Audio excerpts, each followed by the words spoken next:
Good day, folks. This is Greg Judy at Green Pastures Farm. The boys have just released the cattle into a paddock here.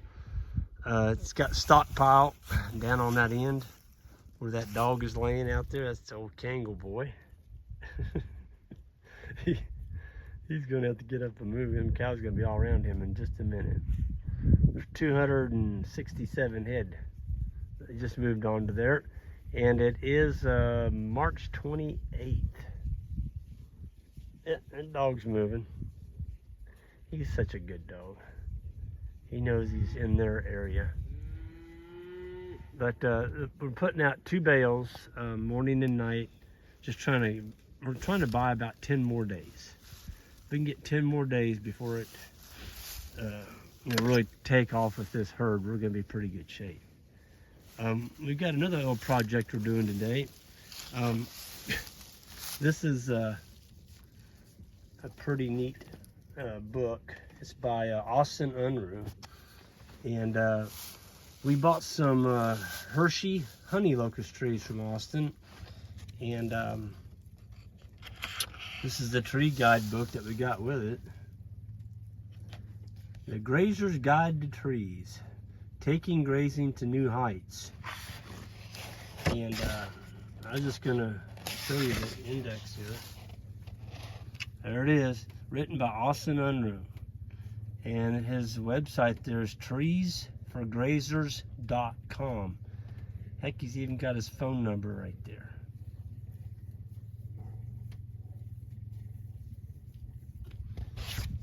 That is a beautiful picture on the front. That's a farm in Virginia, a Silvopasture, and those are honey locust trees. And I believe, photo by Gabriel Pent, Virginia Tech. Yeah, so these trees were actually planted on Virginia Tech's farm, and they've got a research farm there. I was on this farm, and Michael Gold, which was I think he was getting his doctorate, or he might have just been after his master's, I don't know, but he was the one that planted those. That was back in a while back, but they're beautiful, beautiful trees. And anyway, he goes through all the different, this is a great book, guys and ladies.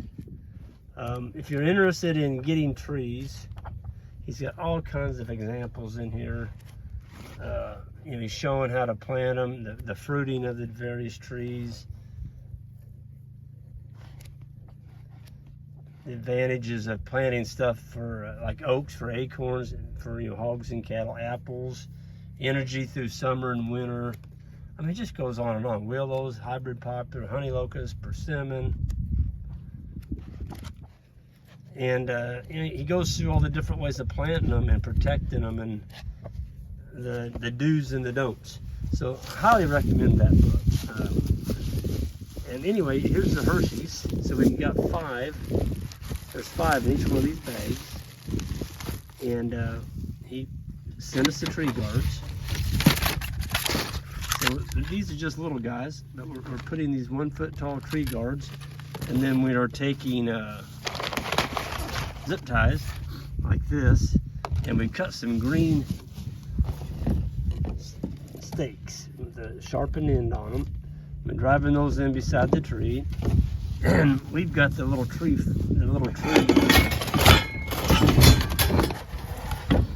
These work really good for small trees. You wouldn't want to plant a big old root ball with these, but these don't have that big of roots, and they just work great. And then to protect the trees, so we're planting them right out here in the middle of this field, folks. And we're using hay until we can get back. We're going to put wood shavings. We got a whole bunch of wood chips that are kind of broke down almost. They've been there about a year now. Anyway, we want to kill the fescue around the trees. So we're putting a big old thick clump of hay on each side of the tree. And then we're putting these cattle panels, 3 to a tree, with 3 steel posts. So the cattle can rub on it, they can do anything they want, the deer can rub on them, they're not gonna get to the tree. And when we get back here, I'll probably shoot another video just showing you exactly how we do it, the completed process. It's a sturdy looking outfit when we get done. The deer can't get it, the rabbits can't get it because it's inside that plastic tree cover. And I came up with another, you might say, a dual purpose use for these trees. They're gonna be a while before they get out of the cages, so I thought, you know, I got a cage there, right out in the middle of this field. We need more tree swallow houses. So I'm gonna mount a tree swallow house on the cages that have the trees on them.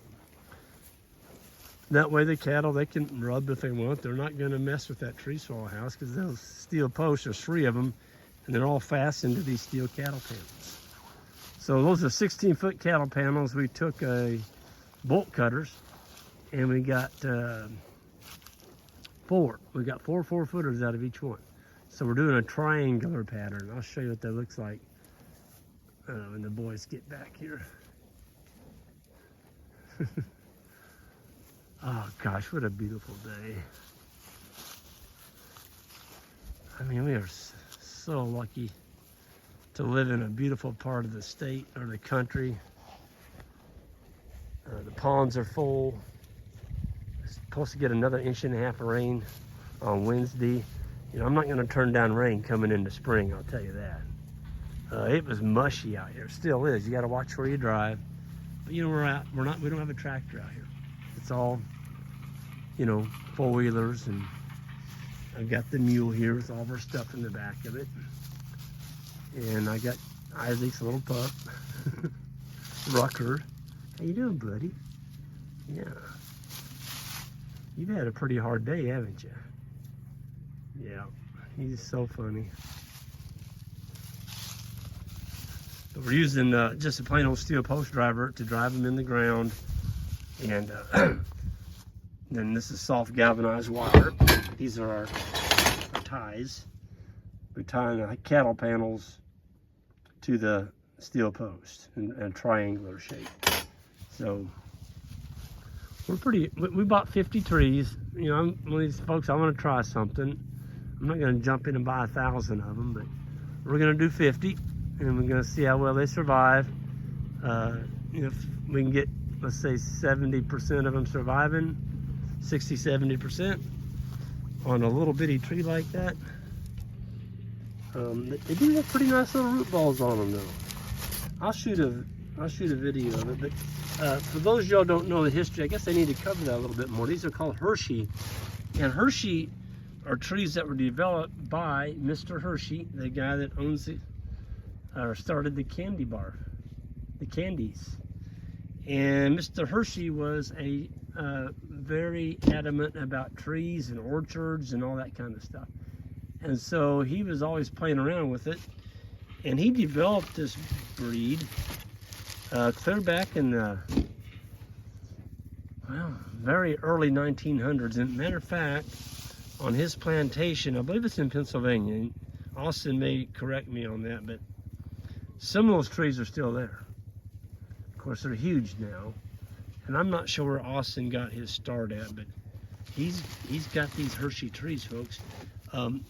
These are what we call a thornless. So they put on a nice big seed pod, and the pods on the Hershey are a lot more substantial.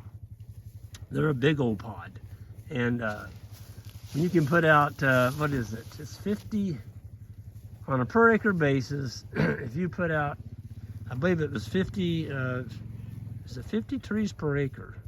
That's a lot of trees.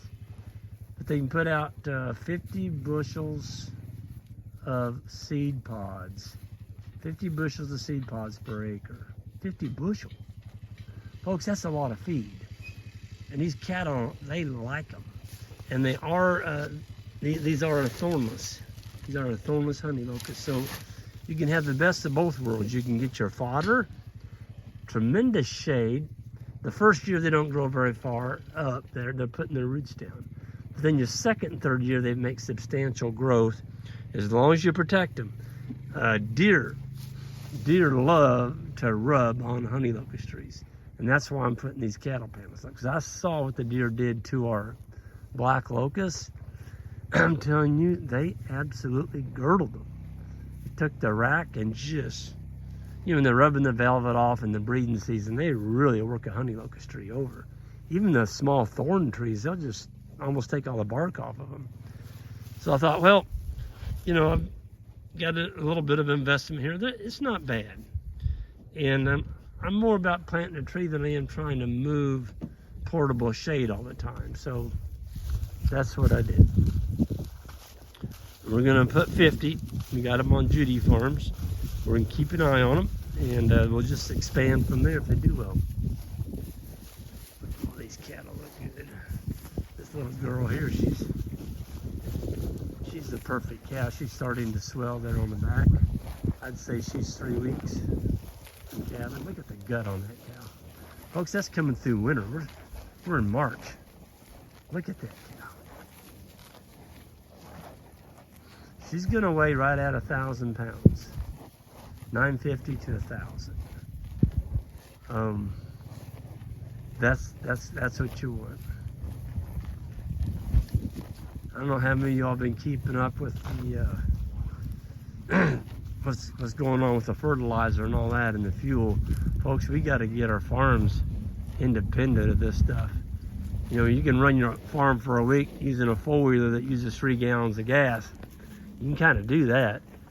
But if you're using, you know, 50 to 60 gallons a week on a big tractor feeding hay or putting up hay or brush hogging or whatever, that's going to get in your pocketbook.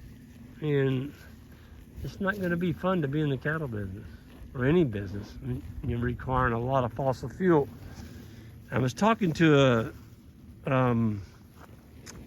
row cropper, and he was talking about how he could work, I think it was 200 acres in one day. He had a 300 horse tractor, and that thing used 500 gallons of diesel in one day. 500 gallons. Now, he had a big old disc on that thing. I don't know why he'd be discing, but he was discing. It was a 32 or 38 foot disc. I think he was discing down corn stalks and getting ready to plant, I think it was beans following the corn. And he said, well, I did 200 acres. I'm like, 500 gallons? What are y'all paying for diesel now? I know what it is around here. It's $5. That's $2,500 fuel for one day, for one tractor, for one field. And he didn't have the crop in yet. That's just worked. Whew. Makes me really, really, really glad that we're in the ruminant business, the solar collection business. Folks, I didn't plant anything out here. Planting 4 hooves, a bunch of 4 hoovers out here, and they're fertilizing and pooping. And we don't have to do anything with a tractor on here if we don't want to. I mean, if the sprouts get real bad, I can knock them down every couple, 3 years. But, you know, these cattle don't ask you to do none of that.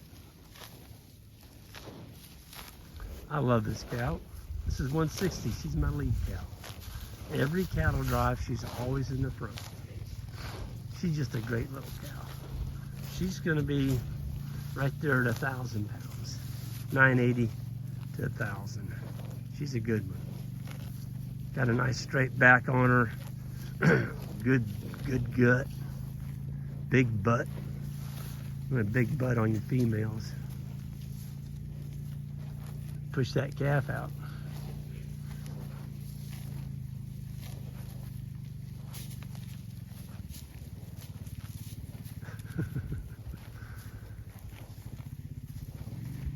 I tell you what, folks, if you're willing to do it and you can spend time with your young men, you get you a couple of young men or young gals that's interested in regenerative agriculture, I'd highly recommend it. Connor will be leaving us tomorrow, and Connor's got a great, bright future in front of him, and Jan and I, you know, we're just extremely fortunate to have worked around somebody like him. But you know, there's some other Connors out there that need exposure to this type of farming practices. And you know, if we could take a bunch of them, we would, but we don't have the housing for them. But folks, we need more young people like Connor and Isaac and David out here on the land. And there's no colleges teaching this. But I really believe this is called food security. I mean, you're talking about, there's going to be shortages of food. Who would ever thought there'd be shortages of food in the United States? Well, there's no shortage of food here. And it's all being grown by sunlight. So it really doesn't matter, what costs go or how high they go, we can still eat. And we know how to process our own animals too. So we can do that if we have to. The people that are in the driver's seat right now are the Amish. They don't use any fuel. Well, I shouldn't say any, they use some in their little portable engines and things, but they have horses. They don't have electricity in their houses. And so they're not gonna feel the pinch that we are, that English people are. Look at this little heifer. This is the Murray Gray heifer, 020. That's a half South bull. No, she'd be a 3/4. Because the mama was half. Boy, she is a beaut. She's gonna make a standing cow. They say she's gonna be calving in May. She's just a little springy on the back, not bad. There's some good stockpile out here, though. It's got a little dry matter in it. The cows are going after it because there's some green in it, and it just doesn't get any better than that. I'm gonna go ahead and stop here. The boys are done. We're gonna go plant some trees and finish up on that, and we'll see y'all down the road. Hit that subscribe button on the way out, and anybody that's still needing some grass-fed steers for the coming season, we've got a few of them left. Shoot me an email. Go to our website, greenpasturesfarm.net, and I can fill you in on the details of those steers. They're going to be around that 500-pound weight class, and they're broke to hot wire. That's the cow screaming. And they're all grass. Folks, have a good one.